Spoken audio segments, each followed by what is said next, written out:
नमस्कार दोस्तों, मेरा नाम है सूरज। स्वागत करता हूं आप सभी का आज की इस वीडियो में। तो आज हम बात करने वाले हैं डेमो टीचिंग के बारे में। केवीएस के इंटरव्यू में अक्सर देखा जाता है कि जो कैंडिडेट्स इंटरव्यू देने जाते हैं उनसे ये पूछा जाता है कि भाई कोई भी एक टॉपिक है उस पर आप पढ़ा के दिखाइए। तो पढ़ा के वहां पे आपको दिखाना पड़ता है बोर्ड के सामने, और इसी को हम डेमो टीचिंग भी कहते हैं। तो डेमो टीचिंग के लिए क्या कुछ महत्वपूर्ण बातें हैं, इनसे जुड़े हुए तमाम पहलुओं पर आज मैं इस वीडियो में आपके साथ बात करूंगा, और उम्मीद है ये वीडियो आपको पसंद आएगी और आपके लिए हेल्पफुल भी होगी। तो वीडियो को लास्ट तक देखिएगा, और आगे बढ़ने से पहले इस वीडियो को लाइक शेयर करिए दोस्तों तक, और चैनल पर पहली बार आए तो चैनल को सब्सक्राइब कर दीजिए। तो चलिए शुरू करते हैं, बात करते हैं हम डेमो टीचिंग की। तो डेमो टीचिंग की जब हम बात कर रहे होते हैं तो डेमो टीचिंग का मतलब ये होता है कि आपको मुश्किल से 5 मिनट या 7 मिनट मैक्सिमम दिए जाएंगे, जिसमें आपको एक टॉपिक वहां पे पढ़ा करके दिखाना होगा। अब इस बात को भी समझिए कि जरूरी नहीं है कि सभी से ये कहा जाए। हाँ, अगर आप प्राइमरी टीचर को लेकर के इंटरव्यू दे रहे हैं तो 99% केस में आपको ये कहा जा सकता है कि भाई कोई टॉपिक पढ़ा करके दिखाइए, यानी डेमो टीचिंग के लिए आपसे कहा जा सकता है। लेकिन वहीं अगर आप टीजीटी या पीजीटी की जब का इंटरव्यू देते हैं तो वहां पे इसकी फ्रीक्वेंसी इतनी नहीं होती है, या लगभग कम होती है। पीजीटी में तो ना के बराबर होती है। इसके पीछे भी रीजन है। जब हम बात करते हैं टीजीटी या पीजीटी की, तो वहां पे जो मेन फोकस होता है वो ये होता है कि जो कैंडिडेट्स आ रहा है उसके हम सब्जेक्ट नॉलेज को अच्छे से चेक करें, कि भाई वो जब क्लासरूम में जाकर के बच्चों को पढ़ाएगा तो मेन ये होगा कि बच्चों को जो नॉलेज देगा उसकी खुद की नॉलेज ठीक है या नहीं, इस पे ज्यादा फोकस होता है। वहीं जब प्राइमरी टीचर की बात होती है तो उस पर ये ध्यान देते हैं कि क्योंकि छोटे बच्चे होते हैं, तो वो ये देखते हैं कि भाई ये जो कैंडिडेट हमारे सामने है, क्या ये छोटे बच्चों को ठीक से पढ़ा सकता है, समझा सकता है या नहीं। क्योंकि छोटे बच्चों को समझाने के लिए आपको अपनी टीचिंग स्ट्रेटजी बहुत, मतलब बच्चों के लेवल की करनी होती है। आपको अपनी टीचिंग स्ट्रेटजी बिल्कुल बदलने की जरूरत होती है। अगर आप बड़े बच्चों को पढ़ा रहे हैं, जैसे पीजीटी है 11th-12th को, तो आप उनको लेक्चर मेथड से भी पढ़ा सकते हैं। लेकिन जब बात होती है प्राइमरी टीचर में, तो वहां पे एक्सपेक्टेशन होती है कि आप चाइल्ड सेंटर मेथड का यूज करेंगे, आप टीएलएम का यूज करेंगे, आप बच्चों के लेवल के हिसाब से जाकर के प्रॉपर बच्चों में कैसे इंटरेस्ट डेवलप करेंगे टॉपिक को लेकर के, वो ये सारी चीजें एक्सपेक्ट करते हैं, और वो यही सारी चीजें इस डेमो टीचिंग में चेक कर रहे होते हैं। तो अगर आप प्राइमरी टीचर का इंटरव्यू देने जा रहे हैं तो आप मान के चलिए कि आपसे ये मतलब कहा जा सकता है कि कोई भी एक टॉपिक आप पढ़ा करके दिखाइए। तो डेमो टीचिंग के लिए आपको बिल्कुल मेंटली प्रिपेयर होकर के जाना है। अब यहाँ पे दो तरीके की सिचुएशन हो सकती है। अगर हम डेमो टीचिंग की बात कर रहे हैं तो दो तरीके की सिचुएशन हो सकती है। पहला ये कि जब आप इंटरव्यू बोर्ड के सामने अपीयर होंगे तो वो आपको ये कह सकते हैं कि भाई ये एक टॉपिक है इस क्लास का, मतलब कोई 4th क्लास का कोई टॉपिक दे देंगे, फ्रैक्शन है, आप इसको पढ़ा के दिखाइए। तो कहने का मतलब ये है कि एक सिचुएशन तो ये है कि जब वो खुद से टॉपिक दे रहे हैं आपको और बता रहे हैं कि भाई इस स्टैंडर्ड के बच्चे हैं, ये टॉपिक है, पढ़ा के दिखाइए, ये पहली सिचुएशन है। दूसरी सिचुएशन ये है कि वो ये कह सकते हैं कि आप कोई भी अपनी पसंद का एक टॉपिक हमें पढ़ा करके दिखाइए। तो दोनों ही सिचुएशन में आपको अलग तरीके से प्रिपरेशन करनी है।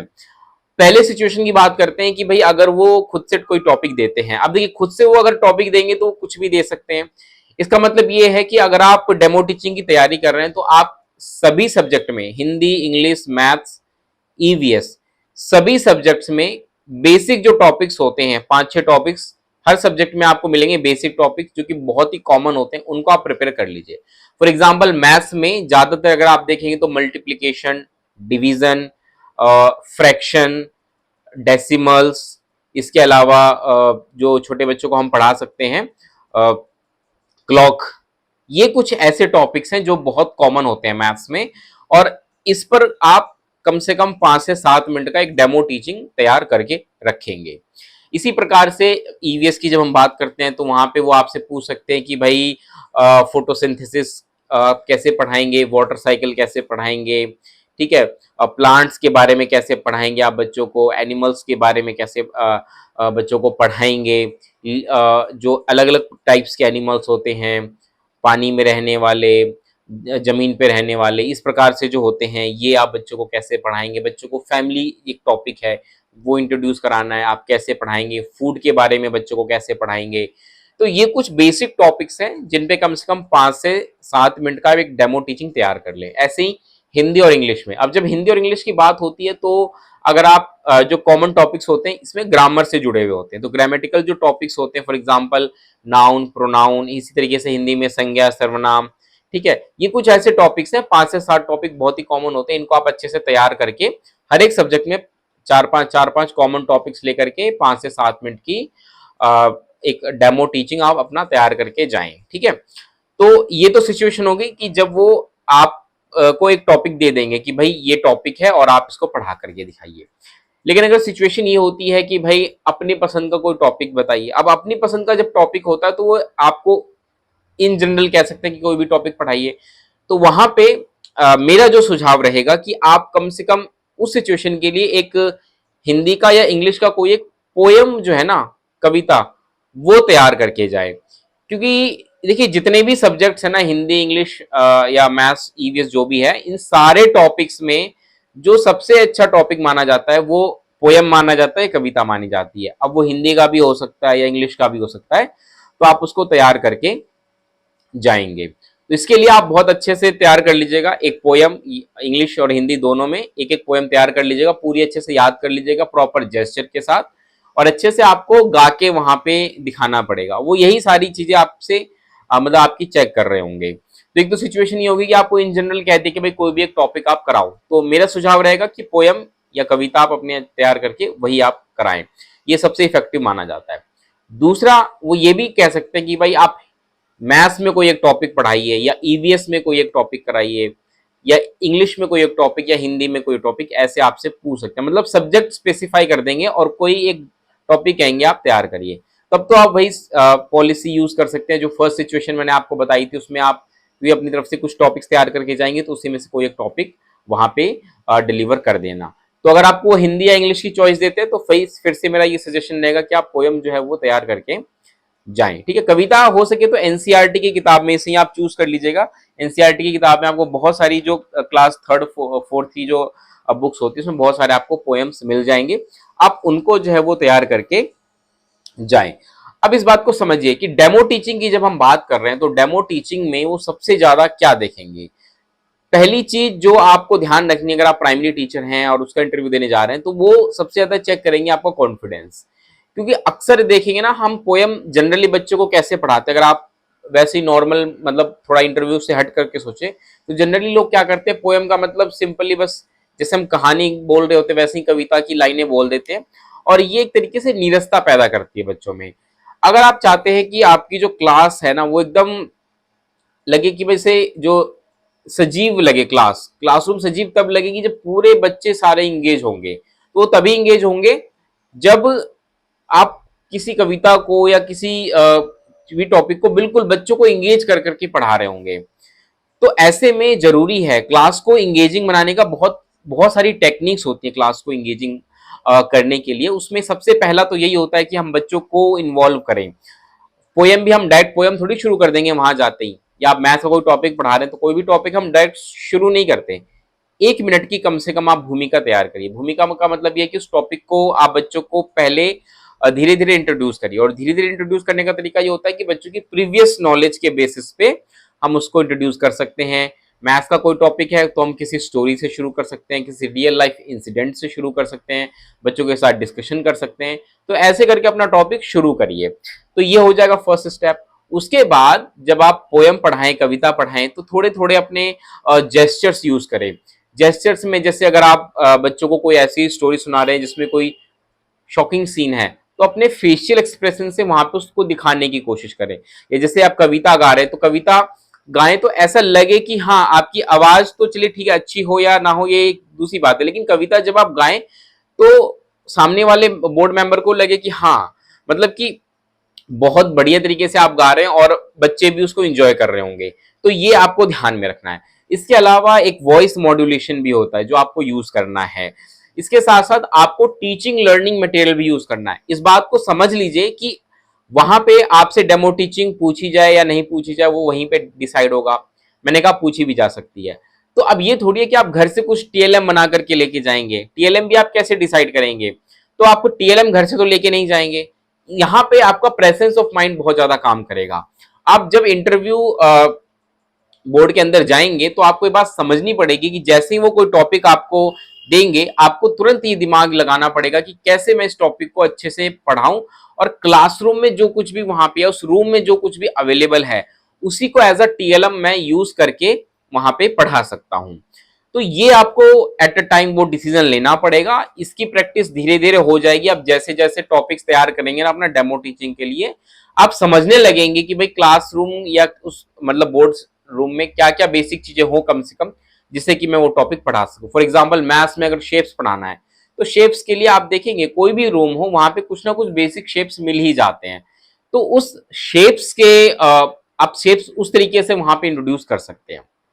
ठीक है, तो इस चीज का आपको ध्यान रखना है। टीचिंग लर्निंग मटेरियल आपको उसी समय वहीं पे सोच करके तैयार करनी है। इसके साथ साथ आपको इस बात का भी ध्यान रखना है कि कभी कभी क्या होता है कि जब हम पढ़ा रहे होते हैं ना, तो हमें हमारे सामने अगर छोटे बच्चे हो तो हमारे लिए पढ़ाना आसान हो जाता है। लेकिन क्योंकि वहां पे छोटे बच्चे होंगे नहीं, वहां पे जो होंगे वो बोर्ड मेंबर्स होंगे, तो क्योंकि वहां पे डेमो टीचिंग है तो एक तरीके से आप कह लीजिए एक तरीके से एक्टिंग है, वहां पे आपको पढ़ाने की एक्टिंग करनी है, एक तरीके से एक्टिंग स्किल डेवलप करनी है। तो आप एक्टिंग स्किल डेवलप करने के लिए उन बोर्ड मेंबर को एज अ स्टूडेंट आप ट्रीट कर सकते हैं। बट ये बात ध्यान रखिएगा कि आप ये सोचे कि वो भी आपके साथ एक्टिंग करेंगे, ये पॉसिबल नहीं है। इट मीन्स कि अगर आप उनसे क्वेश्चंस करने लग जाएं उनको मतलब स्टूडेंट समझ के, और सोचे कि भाई वो रिप्लाई मेरे अकॉर्डिंग करेंगे जो जैसा मैंने प्लान किया था, ये पॉसिबल नहीं है। हाँ, बच्चों को इंगेजिंग दिखाने के लिए आप उनको यूज कर सकते हैं बोर्ड मेंबर को एज अ स्टूडेंट, बट ऐसे नहीं कि वो आपका साथ देंगे उस डेमो टीचिंग में, नहीं, वो कुछ नहीं बोलेंगे, वो चुपचाप रहेंगे, देखते रहेंगे। हाँ, इंगेजिंग के लिए आप उनको गुड मॉर्निंग, हेलो स्टूडेंट, कैसे हो, इस तरीके से आप उनके साथ इंटरेक्ट कर सकते हैं ड्यूरिंग डेमो टीचिंग। लेकिन इस बात का ध्यान रखिएगा कि वो आपके साथ एक्टिंग नहीं करेंगे। इट मीन्स कि आपको अपना लेक्चर ऐसे तैयार करना है कि सब कुछ आपको ही लेकर के चलना है आगे। ठीक है, ऐसा ना हो कि बच्चों के रिस्पॉन्स के बेसिस पे आप सोचिए कि हम अपनी डेमो टीचिंग को आगे लेकर के जाएंगे कि बच्चे कैसा जवाब दे रहे हैं, वो जवाब नहीं देंगे। तो आपको इस तरीके से करना है डेमो टीचिंग को लेकर के, क्योंकि आप उस वक्त जो भी आपकी ड्रेस होगी, अगर आप मेल हैं तो मैं जैसा मैंने आपको ड्रेस कोड बताया था, फीमेल के लिए मैंने साड़ी बताई थी, तो हो सके तो आप अपने ड्रेस को मतलब पहन करके प्रैक्टिस कर ले डेमो टीचिंग की। जो भी टॉपिक आप पढ़ाने वाले हैं उसकी प्रैक्टिस प्रॉपर, जो भी आपके यूनिफॉर्म रहने वाला है, जो भी ड्रेस रहने वाला है, उस ड्रेस में आप उसकी प्रैक्टिस कर ले। उससे ये रहेगा कि आप अपने ड्रेस में कंफर्टेबल हो जाएंगे। ठीक है, और फिर से मेरा सजेशन रहेगा, अगर आपको मौका मिलेगा पढ़ाने का तो पोएम आप पढ़ाइएगा, वो बहुत अच्छा टॉपिक होता है, और उसकी तैयारी भी कर लीजिएगा। होता क्या है ना कि हम, क्योंकि हम एक्टर तो है नहीं, तो हमें इतनी अच्छी एक्टिंग आती नहीं है, लेकिन आपको वहां पे 5-7 मिनट के लिए एक्टिंग करनी है, बहुत बढ़िया वाली एक्टिंग करनी है। और अगर आप बहुत ज्यादा इंट्रोवर्ट हैं तो आप इस चीज की प्रैक्टिस कर लीजिए कि आपको थोड़ा सा वहां पे एक्सट्रोवर्ट होना पड़ेगा, थोड़े अपने फेस पे अच्छे जेस्चर्स लाने पड़ेंगे, वॉइस मॉड्यूलेशन यूज करना पड़ेगा। और जब आप ये सारी चीज यूज करेंगे तभी आपकी टीचिंग इफेक्टिव होगी। कहने का मतलब ये है कि आपकी टीचिंग ऐसी होनी चाहिए। ये बात मैं खासकर जो मेल कैंडिडेट्स होते हैं उनके लिए खासकर मैं जोर दे के कह रहा हूं कि उनसे ज्यादा एक्सपेक्टेशन रहेगी। फीमेल्स जनरली इस प्रकार की चीजें कर लेती हैं, बच्चों के साथ वो अच्छे से डील कर लेती हैं। थोड़ी सी प्रॉब्लम जो मेल कैंडिडेट्स होते हैं उनके साथ होती है, तो उनसे ज्यादा एक्सपेक्टेशन होती है, तो वो थोड़ा अच्छे से तैयार करें। उनको लगना चाहिए कि आप एक ऐसे टीचर बनने वाले हैं जो छोटे बच्चों के साथ घुल मिल सकते हैं। और छोटे बच्चों के साथ घुलने मिलने का यही तरीका है कि आपको भी बिल्कुल बच्चे की तरह वहां पे दिखाना है ना। बहुत ही प्यार से जैसे हम बच्चों से बात करते हैं अपने घर में, उस प्रकार से आपको अपने अंदर चेंज लेकर के आना पड़ेगा। आपको अपने आप को बच्चों के लेवल पे लेकर के जाना पड़ेगा, तभी आप एक अच्छे टीचर बन सकते हैं। और यही एक्सपेक्टेशन वो डेमो टीचिंग में करते हैं। प्राइमरी में वो आपकी नॉलेज पर इतना फोकस नहीं करेंगे, लेकिन बेसिक कंसेप्ट वो जरूर देखेंगे, लेकिन इतनी हाई नॉलेज आपसे वो एक्सपेक्टेशन नहीं करेंगे। उनके लिए तो बस ये होगा कि आप बच्चों को बेसिक कंसेप्ट ही अच्छे से पढ़ा पा रहे हैं। नहीं, फ्रैक्शन बहुत ही बेसिक कंसेप्ट है, लेकिन क्या आप बच्चों को डिलीवर कर पा रहे हैं? बोर्ड मेंबर आपकी नॉलेज को, बेसिक कंसेप्ट को चेक करने के लिए क्रॉस क्वेश्चन भी कर सकते हैं। जैसे कि क्रॉस क्वेश्चन मैं अभी आपसे करूं कि भाई फ्रैक्शन और डिवीजन में आप बेसिक अंतर मुझे बता दीजिए, तो मुझे पता है कि आप में से अभी भी 70 to 80% बच्चे इसका गलत जवाब देंगे, जो कि एक बहुत ही बेसिक क्वेश्चन है कि भाई फ्रैक्शन और डिवीजन में क्या बेसिक अंतर है। क्योंकि बच्चों को जब आप फ्रैक्शन पढ़ा रहे होंगे तो वहां भी आप बच्चों को बांटना सिखाएंगे, बच्चों को जब हम डिवीजन पढ़ाते हैं तब भी हम बच्चों को बांटना सिखाते हैं, तो फ्रैक्शन और डिवीजन में आखिर अंतर क्या है? तो ये बहुत ही बेसिक क्वेश्चन है। आपको इस लेवल पे जाकर के बच्चों के, मैंने बताया ना कि बच्चों के लेवल पे जाकर के काम करना है, तो बहुत ही लेवल पे जाकर के आपको वहां पे चीजें समझानी है। आपसे बेसिक कंसेप्ट ये भी पूछा जा सकता है कि बताइए फ्रैक्शन और डेसिमल में क्या फर्क है। अगर आपको फ्रैक्शन पढ़ाना है तो आप कैसे पढ़ाएंगे, डेसिमल पढ़ाना है तो कैसे पढ़ाएंगे। तो ये तो आप तभी बता पाएंगे ना जब आपको बेसिक कंसेप्ट खुद पता होगा कि भाई फ्रैक्शन और डेसिमल में क्या फर्क है। क्योंकि डेसिमल में भी अगर हम देखें तो बच्चों को हम पार्ट्स करके ही चीज समझा रहे होते हैं, 10 के पार्ट्स, 100 के पार्ट्स। फ्रैक्शन में भी हम बच्चों को पार्ट्स में चीजें सिखा रहे होते हैं। तो फ्रैक्शन और डेसिमल में क्या फर्क है, तो ये तभी पॉसिबल है जब आप बिल्कुल इस पर काम करेंगे। बहुत ही बेसिक टॉपिक अच्छे से तैयार करिए डेमो टीचिंग के लिए, और ये हो जाता है। ठीक है, तो उम्मीद है आप समझ पा रहे होंगे डेमो टीचिंग आपको कैसे करनी है। इस वीडियो में हम इतना ही रखते हैं। ये वीडियो कैसी लगी बताइएगा, अच्छी लगी तो लाइक शेयर करिएगा दोस्तों तक। मिलेंगे दोस्तों अगली वीडियो में। इस वीडियो में इतना ही, तब तक के लिए नमस्कार, धन्यवाद।